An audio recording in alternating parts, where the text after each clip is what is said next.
Oke, sekarang kita mulai. Saya ulangi lagi eh,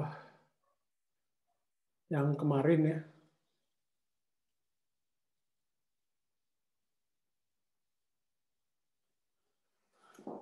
Jadi tentang hukum ke-1 termodinamika. Jadi kemarin kita udah bahas tentang ini bahwa perubahan energi dalam itu terkait dengan kalor ya dikurangi dengan W. W itu adalah usaha. Ini adalah integral dari PV dV ya, yang sama dengan luas pada kurva PV. Ya. Jadi bisa dikatakan karena di sini kita mengambil yang positif ya di Haliday-Resnick. Jadi ketika sistem tersebut melakukan kerja, maka W-nya itu adalah positif, sedangkan ketika kalor itu masuk, kalor ini akan positif. Kemudian untuk kerja yang kita lakukan pada sistem, ya kemarin kita menekan sistem sehingga volumenya berubah, jadi lebih kecil, W-nya akan negatif ya. Kemudian ketika kalor masuk sistem, dia lebih ini terbalik kayaknya ya. Kalor yang keluar itu lebih kecil dari 0, sedangkan yang masuk itu lebih besar dari 0 ya. Kebalik, mohon maaf. Mungkin di Kuhnel seperti ini, tapi kalau di Haliday-Resnick terbalik. Nah, biasanya untuk yang Q itu biasanya nanti terkait dengan kapasitas panas atau kalor jenis ya. Ini terkait dengan perubahan suhu, artinya bahwa kalor itu salah satu syarat adanya kalor yang mengalir atau ya masuk atau keluar, itu adanya perubahan temperatur dari sistem. Kemudian juga delta U di sini juga terkait dengan perubahan temperatur, ya ini sebagai contoh untuk CV sama dengan konstan, berarti delta U-nya itu sama dengan NCV kali delta T gitu ya. Jadi dia juga harus ada perubahan temperatur ya untuk energi dalam. Dan kemarin juga kita udah bahas bahwa energi dalam itu terkait dengan struktur pembentuk atau dinamika dari pembentuknya ya. Dalam ini yang secara umum kita bahas itu adalah gas ideal. Kemudian proses-proses yang kita bahas kemarin juga tentang proses isobarik, yaitu proses termodinamika pada tekanan tetap. Ya, jadi gambar PV-nya seperti ini. Nah, jadi untuk proses isobarik, yaitu bisa didapatkan bahwa Q-nya itu adalah delta U tambah W, di mana ini bisa disederhanakan lagi jadi CP kali delta T. Sehingga nanti bisa didapatkan bahwa CP itu sama dengan CV tambah nRT. Kemudian proses termodinamika kedua yaitu isovolume ya atau isokorik, yaitu proses termodinamika pada volume tetap. Ini pada diagram PV ya. Jadi contohnya misalkan Anda memanaskan gas pada sebuah wadah tertentu yang tertutup gitu ya, yang dia tidak mungkin bisa bertambah volumenya, sehingga W di sini akan 0 ya. Sehingga nanti Q di sini kalor yang mengalir di sini yang diserap oleh gas ini itu sama dengan perubahan energi dalamnya, itu MCV kali delta T. Kemudian ada proses isotermik ya. Jadi proses isotermik itu adalah proses di mana T-nya sama dengan konstan. Untuk gas ideal kita dapatkan delta U-nya itu sama dengan 0. Atau untuk gas-gas yang CV-nya itu konstan, yaitu delta U-nya 0. Kemudian kalornya itu adalah sama dengan usahanya ya.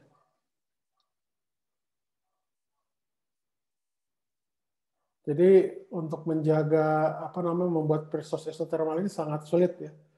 Jadi bagaimana menjaga temperatur itu agar supaya tetap konstan. Kemudian proses keempat itu adalah proses adiabatik, yaitu artinya proses yang tidak ada kalor masuk ataupun keluar, ya, sehingga nanti Q-nya itu sama dengan 0, yang delta U-nya itu sama dengan minus W. Nah, nanti Anda bisa tunjukkan bahwa untuk gas ideal itu, kalau gas ideal itu PV sama dengan nRT, ya. Nanti kalau untuk adiabatik, persamaan gas idealnya itu bisa disederhanakan menjadi PV pangkat gamma sama dengan konstan, di mana gamma itu adalah konstan adiabatik yang sama dengan gamma itu sama dengan CP per CV. Kemudian juga kemarin kita membahas tentang siklus, ya. Jadi siklus itu ada proses yang tertutup, proses termodinamika tertutup, ya. Nah, secara umum prosesnya itu ya bisa bentuknya tidak teratur gitu. Nah, karena kita biasanya mengenal tadi proses isobarik, isokorik, isovolum, ya, terus isotermal dengan adiabatik. Nah, biasanya nanti proses-proses yang sifatnya tidak beraturan tersebut ya kurang lebih bisa kita sederhanakan lah menjadi proses-proses yang sederhana tadi gitu, yang tadinya rumit. Tentunya kalau namanya pendekatan ya tentunya tidak realistis gitu ya.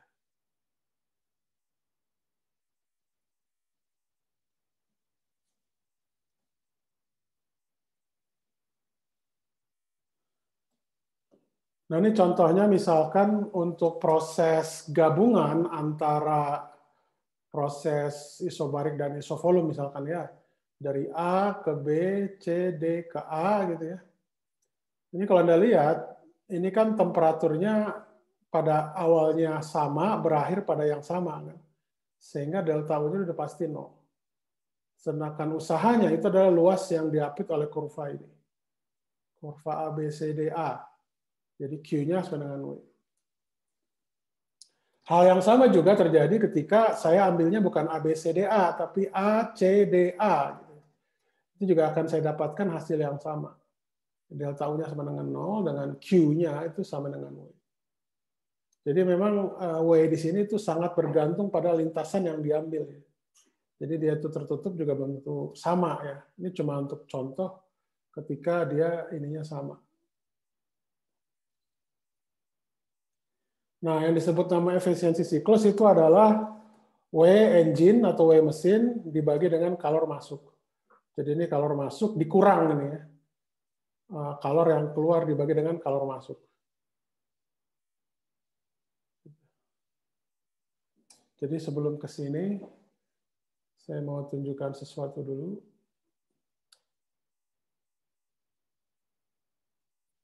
Kita bahas tentang siklus dulu, ya.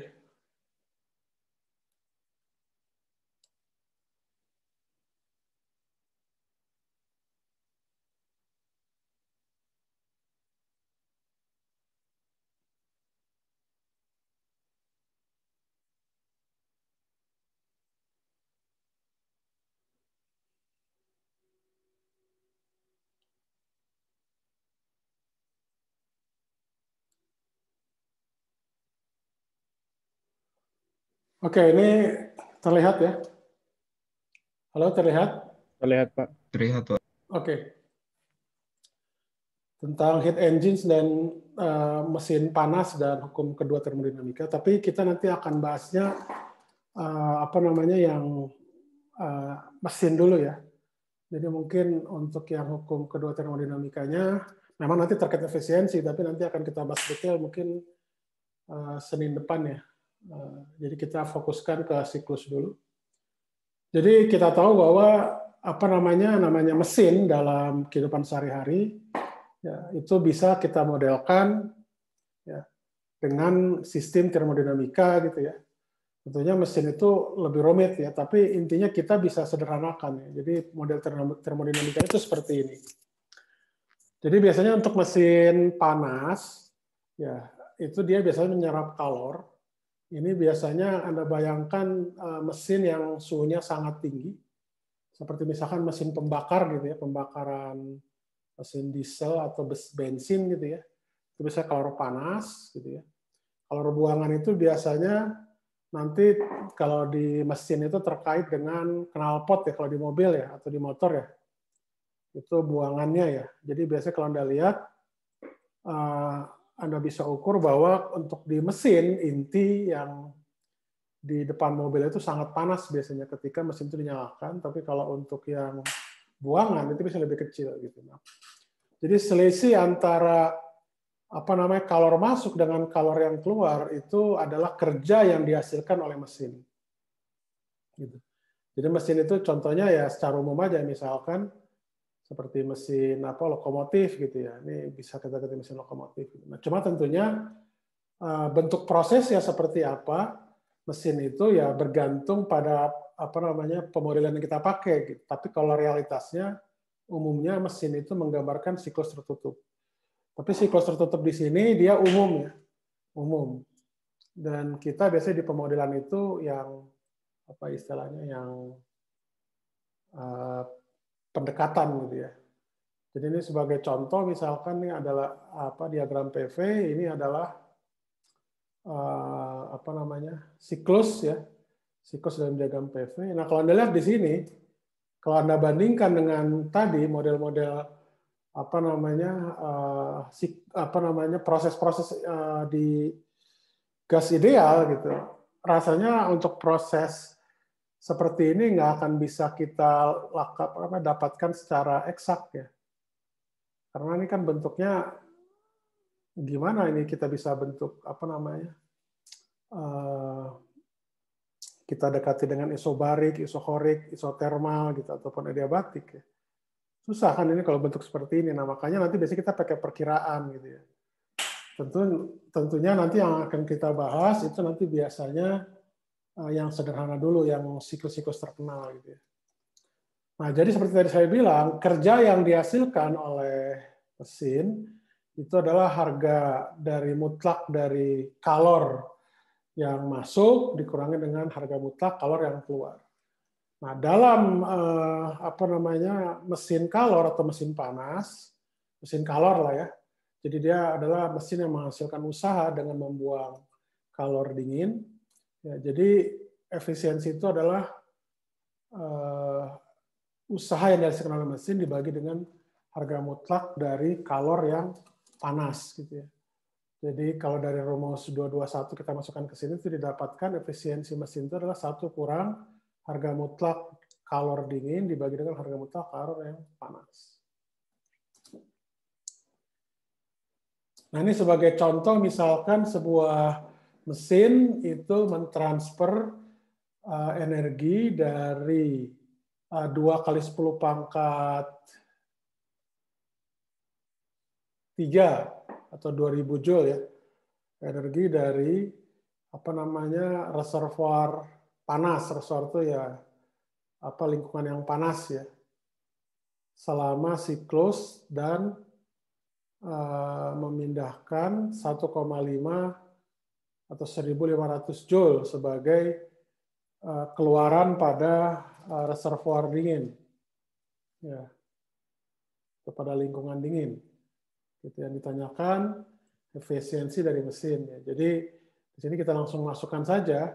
Di sini adalah 1 kurang QC harga mutlak dibagi dengan QH harga mutlak. Jadi QC-nya nilai positifnya itu adalah 1,5 atau 1,5 kali 10 pangkat 3 joule atau 1.500 joule dibagi dengan kalor panas sama dengan yang 2000 joule. Ini dapatkan efisiensinya 25%. 25% ini termasuk tinggi ya, efisiensi mesin ya, biasanya di bawah ini mesin itu efisiensinya. Paling mudahnya bisa ngelihat kalau dari mobil atau motor apanya efisiensi itu. Dari gas buangan knalpotnya nggak sih Pak? Jadi gini, ada data informasi, misalkan kan Anda kalau beli mobil atau motor itu kan ada spesifikasinya. Nah, kira-kira apa yang menggambarkan efisiensi dari mesin motor tersebut atau mesin mobil tersebut? Tahu nggak Anda? Anda pernah ini nggak ngelihat perbandingan antara 1 liter dibanding dengan berapa kilo gitu? Biasanya sering Pak kalau buat ngecek apa iritnya mobil. Ya, itu terkait juga dengan efisiensi. Cuma ya yang paling mudah sih begini, memang kalau untuk apa namanya, kalau misalkan 1:10, tentunya, tapi istilah gini, kita nggak bisa menghitung dari situ ininya, efisiensi mesinnya, tapi apa derajat efisiensi mesin, misalkan mobil itu ada 1:10, ada 1:12, itu kan berarti lebih efisien yang 1:12 kan. 1:12 itu 1 liter digunakan untuk 12 kilo. Jadi ada 1 liter, kalau 1:10 itu 1 liter digunakan untuk 10 kilo. Jadi kalau dia itu makin apa namanya, makin kecil perbandingannya, misalkan 1:12, 1:15, berarti efisiensinya makin besar gitu aja. Cuma memang dari situ tidak bisa menunjukkan secara eksak ininya sih, apa namanya, efisiensi mesinnya ya, tapi menunjukkan derajat efisiensi dari perbandingan penggunaan bahan bakar, kemudian seberapa jauh dia itu bisa menghabiskan bakar tersebut, misalkan 1:10 atau 1:15, ya itu efisien, apa kurang lebih istilahnya derajat efisiensinya gitu saya bilang. Ya, jadi bisa terlihat dari sana. Kemudian yang B, seberapa besar usaha yang dilakukan atau usaha yang dihasilkan oleh mesin ini dalam satu siklus. Ya. Jadi ini adalah tinggal mudahnya dari definisinya, itu adalah apa namanya, selisih dari kalor yang panas ya, dikurangi dengan kalor yang dingin ya. Jadi ini sekitar 500 joule didapatkan.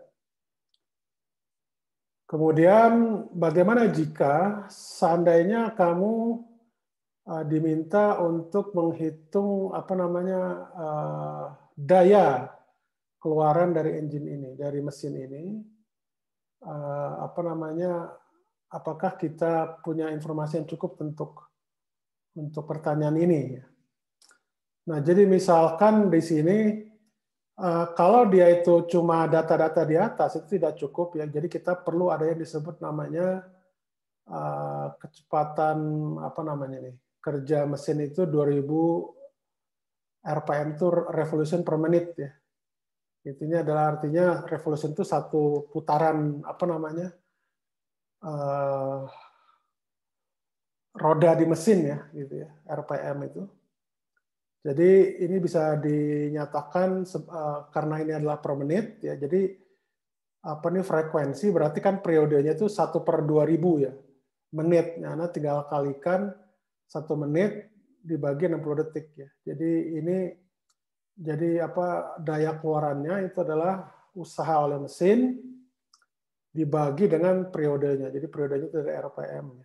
Dibagi dengan apa namanya 1 per frekuensi ya. Ini. Jadi ini didapat, ini adalah 1,7 kali 10⁴ watt. Ada pertanyaan nggak tentang efisiensi ini? Rasanya cukup jelas ya. Kemarin sudah diinikan. Nah, kemudian ada yang disebut namanya pompa kalor dan mesin pendingin atau mesin kalor gitu ya. Jadi kalau yang kasusnya seperti ini, itu adalah dia menghasilkan usaha, itu adalah mesin kalor. Sedangkan kalau dia itu seperti ini, dia menggunakan usaha untuk memindahkan kalor dingin ke kalor panas, itu kita sebutnya mesin pendingin. Nah, mesin pendingin itu kemarin kita nyebutnya ada apa namanya koefisien pendingin ya. Yang di sini disebutnya ada COP, ada COD. Jadi kalau untuk mesin pendingin itu ada 2. Jadi yang disebut namanya coefficient of performance ya, COP. COP di sini adalah untuk yang apa namanya mesin kalor itu adalah energi pada temperatur yang tinggi atau panas besarnya dibagi dengan apa namanya usaha yang dilakukan oleh atau yang dihasilkan atau yang dilakukan oleh mesin panas gitu ya. Ini adalah QH dibagi W. Sedangkan untuk yang mesin pendingin, itu disebutnya COP, COP-nya itu disebut cooling mode, itu adalah QC per W. Jadi yang ini cold, yang di sini itu adalah W-nya gitu ya. Nah, baik seperti misalkan AC itu kan, atau misalkan refrigerator ya, kulkas ya, kulkas itu kan di dalamnya itu kan dingin ya. Itu apa namanya? Jadi sifatnya dia itu ingin memindahkan kalor yang apa namanya di dalam ruangan tersebut keluar gitu. Jadi yang di luar itu jadi lebih panas. Gitu. Nah, jadi kalau untuk yang mesin pendingin, ya itu biasanya dipakainya yang cooling mode-nya, COP-nya ini. Yang QC per W, jadi yang cold dibagi dengan W. Gitu. Kalau untuk yang apa namanya, yang COP ini yang untuk heating mode, itu mungkin lebih cocoknya kalau Anda pernah dengar mesin pemanas ya. Jadi kebalikan dari kalau mesin pendingin kan kita menggunakan apa namanya istilahnya panas itu dibuang gitu. Tapi kalau yang untuk mesin pemanas itu panas itu kita pakai gitu. Contohnya itu mesin pemanas seperti ya kalau di Indonesia sih jarang ya, orang umumnya pengennya carinya yang dingin. Tapi kalau seperti di Eropa atau Jepang yang dia itu ada musim dingin ya, apalagi di Rusia itu bisa sampai di bawah minus 20 ya. Minus 20 derajat tuh ekstrimnya. Amerika bahkan katanya pernah minus 50. Itu malah tidak direkomendasikan untuk keluar rumah kalau udah seperti itu. Karena air panas aja dilempar ke Anda pernah bisa lihat itu di YouTube ya. Jadi ada orang di Amerika kalau tidak salah, itu sampai suhunya minus 50 derajat Celcius. Mereka pakai Fahrenheit biasanya. Itu dilempar air panas keluar tuh langsung beku. Jadi itu suhu minus 50 derajat. Jadi kalau Anda naruh daging di luar tuh insya Allah aman lah. Tapi malah rusak kalau mungkin ya kalau suhu segitu ya. Nah kalau di negara-negara seperti itu, seperti di Eropa, Jepang atau negara-negara subtropis gitu ya, musim dingin itu justru mereka lebih enaknya nggak pakai mobil itu, pakai yang mesin panas gitu, pakai heater istilahnya. Karena di luar dingin gitu ya. Jadi nggak malah bukan mendinginkan ruangan, tapi membuat panas ruangan, kebalikannya. Begitu juga misalkan di dalam rumah, biasanya ketika saya dulu tinggal di Jerman, itu biasanya pas musim dingin, mulai bulan Desember itu biasanya heater itu atau Heizung bahasa Jermannya itu udah mulai apa namanya, udah terasa panas gitu. Sejauh ini ada pertanyaan nggak? Pak, izin tanya, Pak. Ya, silahkan. Untuk W di COP ini juga Q hot, min, Q cool, Pak. Kalau untuk yang di hot ini kan walk down by the heat pump. Jadi intinya sebenarnya bukan W yang dihasilkan. Kalau itu istilahnya nih, kalau yang dihasilkan itu artinya mesin kalor. Kalau yang di sini itu adalah mesin panas gitu. Jadi bisa penghasil panas atau refrigerator yang menghasilkan dingin. Jadi bukan W yang dihasilkan, tapi W yang dilakukan.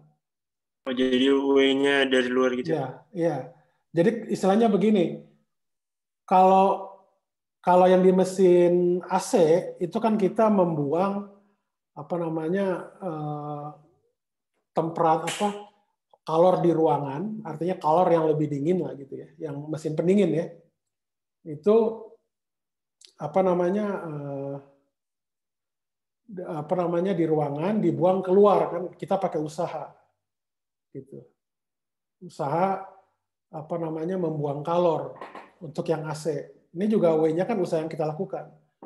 Nah, ini diagramnya juga sama, cuma bedanya nanti kalau untuk yang apa namanya seperti mesin pemanas tadi yang saya bilang, mesin pemanas tadi, heater gitu ya, itu dia ini tuh dari lingkungan gitu, dari lingkungan ke ruangan.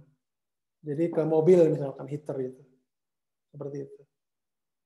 Kalau yang ini dari ruangan ke ke lingkungan yang lebih besar lah, yang seperti AC kan. Kalau yang mesin pemanas itu biasanya dia itu dari luar, ya, dari luar itu kita memasukkan panas ke ruangan, yang mesin heater tadi yang saya ceritakan. Jadi W-nya itu adalah W yang dilakukan atau yang diperlukan. Karena kan di sini work done by the heat pump. Yang di sini juga sama. W di sini adalah work done by refrigerator ya, mesin refrigerator. Ada lagi yang lain? Terima kasih, Pak. Ya, sama-sama. Ada lagi yang lain? Pak, Ya. berarti kalau yang COP-COP-an ini berarti yang kayak paling idealnya itu kayak gimana, Pak? Ya, sama seperti yang kemarin saya bilang bahwa kalau COP itu ideal ketika W-nya kan 0. Artinya kita bisa memindahkan kalor dingin ke kalor panas kan. Tanpa perlu adanya usaha gitu. Artinya Anda dapat untung gitu tanpa ada usaha lah, kurang lebih seperti itu. Itu ideal.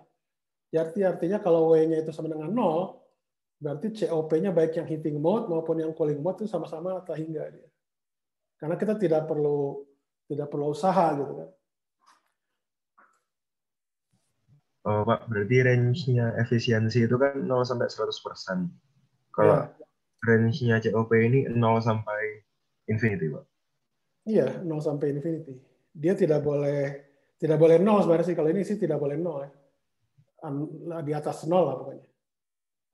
COP itu lebih besar dari 0 aja. Ya termasuk di ujungnya infinity. Infinity itu yang ideal ya. Yang tak hingga. Ada lagi yang lain? Ya.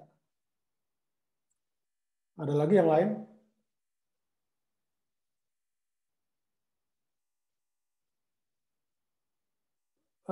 Nah, ini sebagai contoh ya, misalkan membekukan air. Jadi misalkan kita ambil contohnya itu adalah refrigerator ya, kulkas. Jadi sebuah refrigerator itu mempunyai COP 5. Jadi COP ini COP cool mode ya, cooling mode. Jadi misalkan di situ ada data bahwa daya inputnya itu ada 500 watt gitu ya. Kemudian sampel air yang masanya 500 gram dan temperatur awalnya itu adalah 20 derajat Celcius ditempatkan dalam freezer. Nah, berapa lama air tersebut akan membeku ke es 0 derajat Celcius pada suhu 0 derajat Celcius. Asumsikan bahwa semua bagian dari refrigerator itu mempunyai temperatur yang sama dan tidak ada kebocoran energi ya, leakage itu ya. Tidak ada kebocoran energi dari luar sehingga proses penjalanan refrigerator hasilnya itu hanya energi yang diambil dari air. Jadi murni dari air gitu ya, usaha yang dilakukan oleh refrigerator ini. Oke, sekarang kita lihat. Nah, ini sama dengan yang ini juga, yang kalau QC ini kan kita ingin membekukan air kan ya. Jadi dari 20 derajat ke es 0 derajat Celcius. Jadi artinya dia pertama ada MC kali delta T, kita mendinginkan air dari 20 derajat ke 0 derajat Celcius. Kemudian karena kita ingin akhirnya itu adalah es pada 0 derajat, berarti kan dia harus ditambahkan kalor beku ya. Kalor beku itu yang freeze di sini. Jadi masanya sama, jadi semua air itu berubah menjadi es pada suhu 0 derajat Celcius. Jadi tidak ada campuran di situ. Nah, jadi kita ambil harga mutlaknya gitu ya. Harga mutlaknya semua. Jadi ini mutlaknya harusnya mutlak di ini nih, mutlak MC kali delta T ini mutlak, MLV ini juga, MLF ini juga mutlak. Karena delta T ini kan akhir dikurangi awal. Kalau akhir dikurangi awal kan harusnya kan delta T ini jadi minus ya. minus 20 kan. Kalor yang keluar, jadi ini harusnya dikatakan tanda mutlak juga. Sehingga semuanya positif.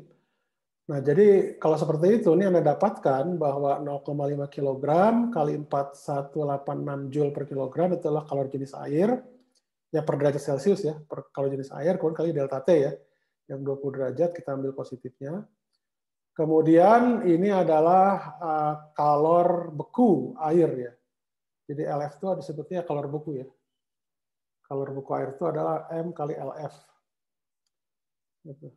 Jadi adalah sekian didapatkan untuk membekukan air pada suhu sampai suhu 0 derajat Celcius diperlukan kalornya itu adalah 2,08 kali 10 pangkat 5 Joule. Oke. Kemudian kita tahu bahwa dari sini COP di sini itu adalah 5 COP-nya. Jadi didapatkan W-nya itu adalah QC, harga mutlak per COP itu adalah 2,08 kali 10 per 5 dibagi 5. Didapatkan W-nya itu adalah 4,17 kali 10 pan 4 Joule. Nah, tadi Anda lihat di sini refrigerator ini dia dayanya itu 500 watt ya. Jadi kalau 500 watt, ya kita ini aja P di sini kan adalah W kali delta T. Ya W-nya kita udah hitung dapat sekian. Ya P-nya ada keterangan di sini. Ya Anda tinggal dapatkan bahwa delta T waktu yang diperlukan agar supaya dapat S pada suhu 0 derajat, waktunya berapa? Itu adalah 83 detik. Ada pertanyaan di sini? Dari soal ini, contoh soal.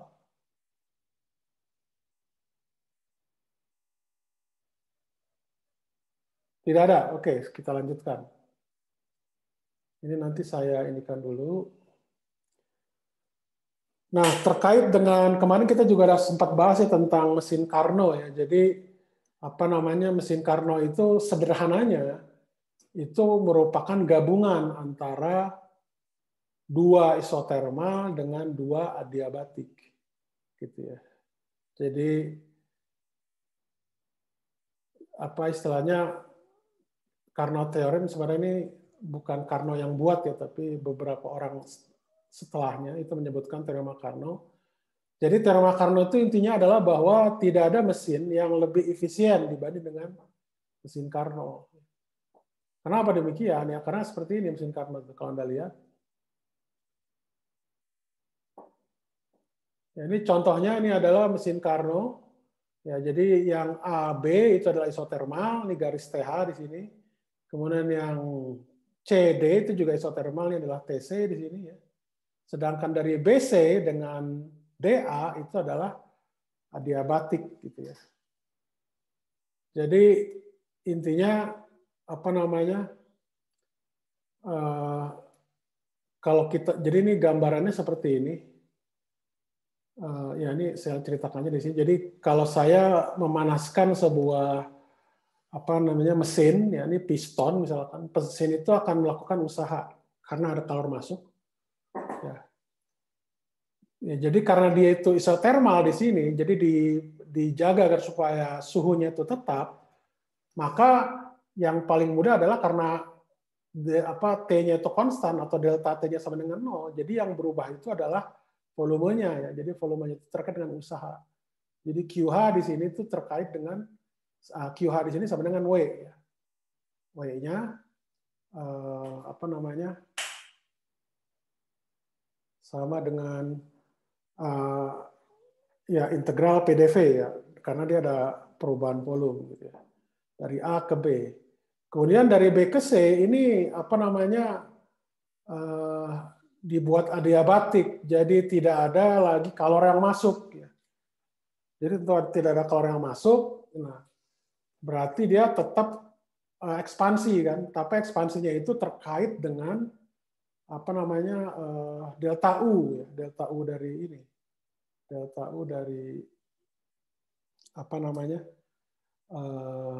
energi dalam dari gas. Nah, kemudian dari sini itu Jadi dari A ke B, terus dia melakukan lagi apa namanya? Sebentar ya.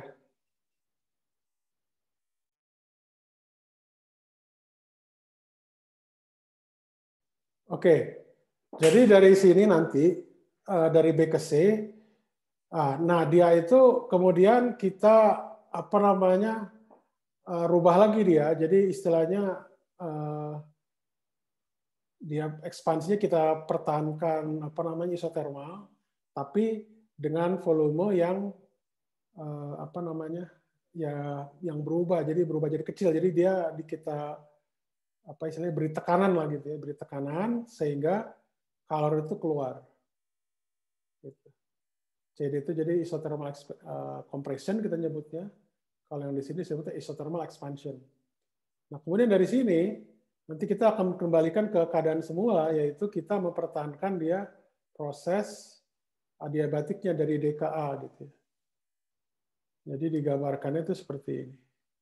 Nah efisiensinya itu adalah usaha yang dilakukan oleh mesin dibagi dengan QH itu sama dengan harga mutlak dari QH dikurangi harga mutlak dari QC dibagi dengan harga mutlak dari QH. Jadi ini sama dengan 1 kurang QC per QH. Nah, jadi untuk proses seperti ini, Anda bisa apa namanya lihat bahwa QC per QH itu sama dengan TC per TH. Ya, untuk mesin Carnot, sehingga bisa didapatkan mesin Carnot itu adalah efisiensinya yang kita sebut EC atau epsilon C itu sama dengan 1 kurang TC per TH. Jadi cukup kita mengetahui apa namanya suhunya saja. Ya. Suhu di proses AB dengan suhu di proses CD. Jadi didapatkan efisiensinya seperti ini. Ini untuk yang mesin Carnot untuk mesin kalor ya, untuk kalor. Sedangkan yang di sini ini adalah mesin Carnot untuk mesin pemanas dan mesin pendingin ya. Yang disebut namanya coefficient of performance ya. Di sini yang disebutnya COP yang Carnot, C di sini, itu adalah heating mode. Itu adalah QH per W, ini adalah TH per TH kurang TC, sedangkan yang untuk mesin pendingin atau cooling mode, COP-nya itu adalah TC per TH kurangi TC. Itu seperti itu. Nah, sekarang bagaimana kok kita bisa dapatkan QC per QH itu sama dengan TC per TH ini dari seperti ini. Jadi kalau Anda lihat yang QH itu adalah harga mutlak dari apa namanya usaha AB minus usaha AB. Ya, ini adalah NRT H log VB per VA. Sedangkan untuk yang CD itu adalah NRTC log VC per VD. Jadi kalau Anda bandingkan QC per QH itu Anda dapatkan bahwa dari data ini didapatkan kesamaan satu ya bahwa harga mutlak QC per harga mutlak QH itu sama dengan TC per TH dikali dengan log VC per VD dibagi dengan VB per VA. Nah kemudian PV pangkat gamma sama dengan konstan itu ekuivalen dengan saya katakan untuk gas ideal. Ya, untuk gas ideal ini kan karena kan ini gas ideal usahanya. Jadi PV pangkat gamma sama dengan konstan itu ekuivalen dengan saya katakan bahwa TV pangkat gamma min 1 itu juga konstan. Sehingga saya dapatkan di sini TI, VI ini awal, yang ini akhir. Ini adalah awal, ini akhir. Ini Anda bisa lihat di sini, ya ternyata kalau saya bandingkan dua persamaan ini, VB per VA pangkat gamma min 1 itu sama dengan VC per VD pangkat gamma min 1. Yang kita simpulkan bahwa VB per VA itu sama dengan VC per VD. Sehingga dari sini bisa kita simpulkan bahwa harga mutlak QC per harga mutlak QH itu sama dengan TC per TH. Sampai sini ada pertanyaan nggak?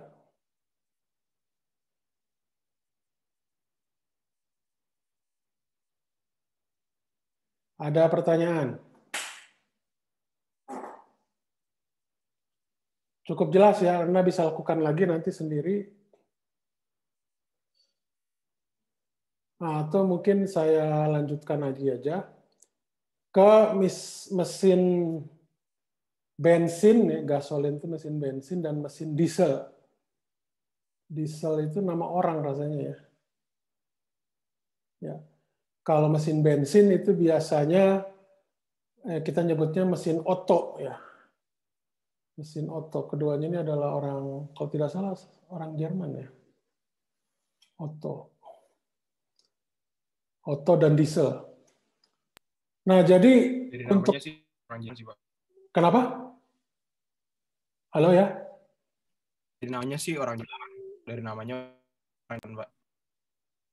Oh, dari namanya iya. Otto itu bisa nama Jerman ya. Anda bilang Jerman atau Prancis? Jerman, Pak. Oh, Kan Jerman. Otto von Bismarck dulu orang Jerman juga. Iya, iya. Saya ingatnya mah Otto Hahn ya, yang terkait dengan apa namanya reaksi fisi nuklir, ilmuwan Jerman ya. Ya, oke. Jadi mesin gasolin itu sebenarnya bentuk yang real ini di sini nggak dijelaskan, tetapi yang bentuk seperti ini yang disebut namanya siklus Otto, ya itu di sini kan juga dibilang ini apa namanya siklusnya itu bisa kita dekati dengan siklus Otto, aproksimasi siklus Otto gitu ya. Jadi sebenarnya apa namanya siklus di mesin bensin itu ya dia bentuk kurvanya smooth sebenarnya, bentuk kayak apa sosis gitu ya. Bentuk sosis, tapi itu bisa kita dekati secara kasar dengan mesin Otto ini untuk ini aja, untuk pembelajaran ya. Jadi gambarnya di sini ada, tapi di sini juga ada. Jadi biasanya dari sini itu nanti ini di diagram PV ya, jadi volumenya pada disebutnya V2 ya, itu akan diekspansi menjadi apa namanya ke V1. Kemudian dia akan mengalami tekanan ya. Kemudian tekanannya ini mengalami tekanan ya dari A ke B. Kemudian dari B ke C dia akan mengalami apa namanya isovolume ya, tapi tekanannya itu naik dan di sini kalor masuk, terjadi pembakaran. Kemudian dari sini C ke D itu kita tekan lagi, kita ekspansi lagi secara adiabatik. Ya, adiabatik, nah terus dia keluar kalor pembuangan seperti itu. Jadi ini adalah gabungan antara isovolume dengan adiabatik. Siklus Otto, ini gambarnya, Anda bisa lihat aja di buku ini. Nah, efisiensinya untuk siklus Otto itu sama dari definisinya, itulah energi apa usaha yang dihasilkan oleh mesin dibagi dengan harga mutlak QH. Ya, QH yang ini.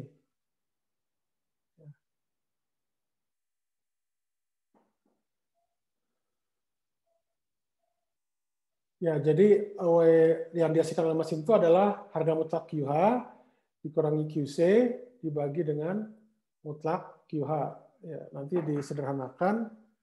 Ya, yang keluar masuk kalor itu kan ini adalah isovolume, yang ini masuk, ini keluar, ini masuk kan karena kenapa? Ini kan suhunya naik ya, ini delta T pasti lebih besar dari 0. Ya, jadi kalau suhu itu naik, itu berarti ada kalor yang masuk. Ya, kalornya positif, ya MC kali delta T lah, Anda ingatnya.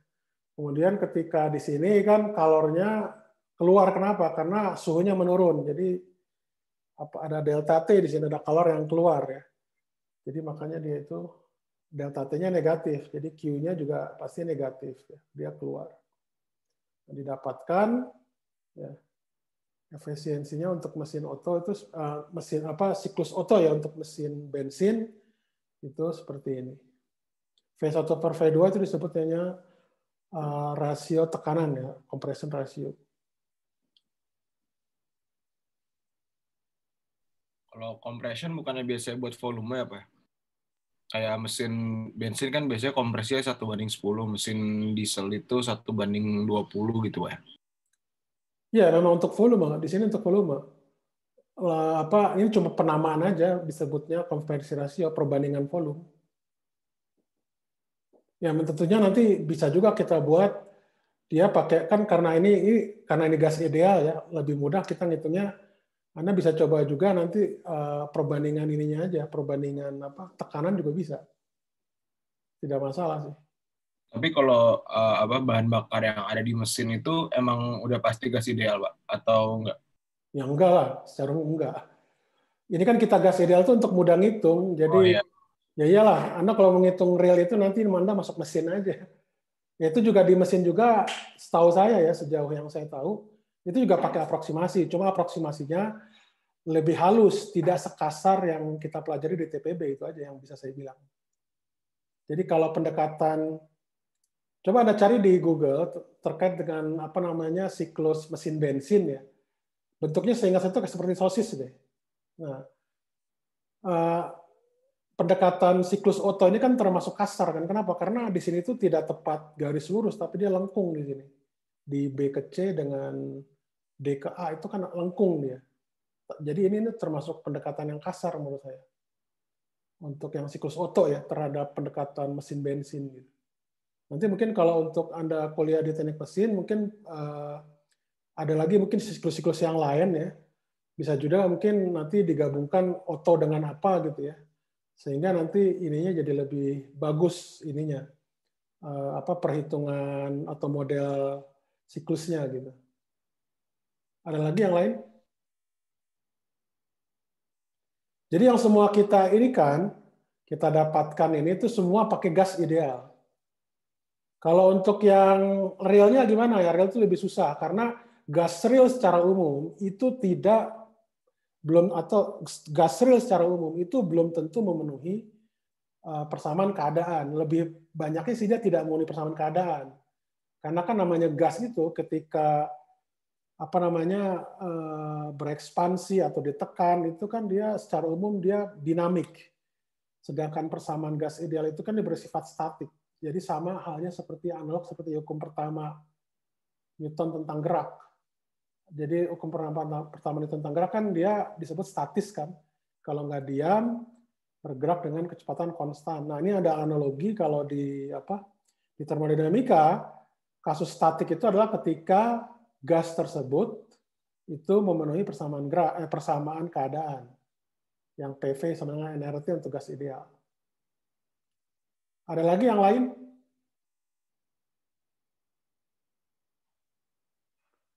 Oke, karena Anda di sini kan stay kan ya, jadi untuk itu Anda bisa baca lagi ke yang lain lah ya. Kalau anak mesin mungkin nanti bisa cerita lebih banyak gitu Andanya. Oke, sekarang terkait dengan efisiensi mesin Otto. Ya, di sini ada kenapa ini demikian. Di sini ada penurunannya. Jadi ini adalah QH kurang QC ya. Jadi QH di sini adalah NCV kali TC kurang TB. Dari gambarnya Anda lihat. Ini TC kurang TB. Kemudian kalau untuk yang keluar itu adalah TA kurang TD. Ya. Tapi karena TA kurang TD itu negatif, jadi kita ambil harga mutlaknya adalah TD kurang TA. Nah, jadi kalau Anda gunakan efisiensi ini itu didapatkan adalah efisiensi dari mesin bensin atau siklus Otto, siklus Otto itu adalah 1 kurang TD kurang TA per TC kurang TB. Nah, ini Anda bisa lihat di sini, ini bisa kita sederhanakan karena AB ke CD itu adalah yang di sini, AB ke CD itu adalah proses adiabatik, maka dalam adiabatik itu memenuhi persamaan ini. Jadi dari TV pangkat gamma min 1 itu konstan. Jadi TA, VA gamma min 1 sama dengan TB, VB gamma min 1. Begitu juga C ke D, berlaku hal yang sama ya. Nah, dari sini nanti Anda otak-atik didapatkan bahwa ya TA itu sama dengan TB pangkat kali V2 per V1 pangkat gamma min 1. Sedangkan apa namanya nih, TD itu adalah TC kali V2 per V1 pangkat gamma min 1. Sehingga nanti kalau ini kan diselisihkan di sini, ya, TD kurangi TA dibagi TC kurang TB itu adalah V2 per V1 pangkat gamma min 1, ya, sehingga efisiensinya itu, ya, itu bisa didapatkan bahwa ini adalah 1 kurang 1 per V1 per V2 pangkat gamma min 1. Oke, nah dari 2 dan 3 ini kan bisa kita dapatkan bahwa V2 per V1 per pangkat gamma min 1 intinya kan sama dengan TA per TB sama dengan TD per TC. Sehingga nanti persamaan 5 ini itu bisa saya sederhanakan bahwa untuk efisiensi dari siklus Otto itu adalah 1 kurang TA per TB atau 1 kurang TD per TC. Jadi memang mirip seperti siklus Carnot ya, siklus Carnot. Jadi kalau yang apa namanya TB per TC, TA per TB ini adalah yang terkait dengan ini, yang dipanas ya, yang ini, sedangkan ini terkait dengan yang dingin. Ada pertanyaan nggak dari sampai sini?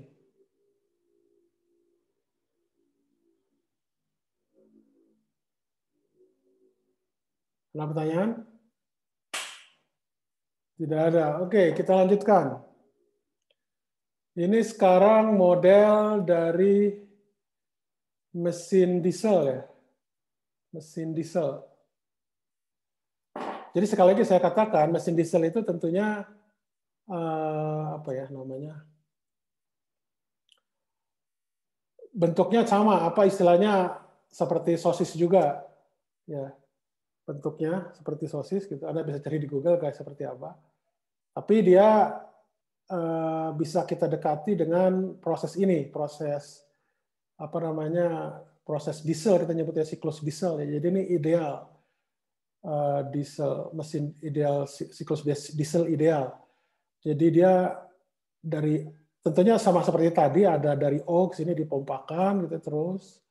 Jadi dari A dia mengalami apa namanya, dari sini ditekan, kemudian dari A ke B dia ditekan.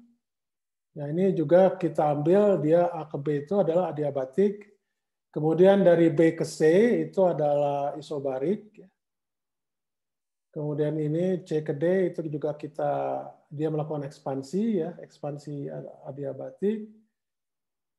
Kemudian dia mengeluarkan kalornya melalui proses isovolum ya, atau isokorik ya. Nah, ini bisa kita cerita apa di sini? Ini udah langsung masuk ke soal ya. Nah, kira-kira dari sini bisa Anda cari nggak? Coba kita ini deh, apa namanya, kuis lah ya. Kita udah lama nggak kuis kan ya. Anda kerjakan cari efisiensi ini. Efisiensi dari mesin diesel.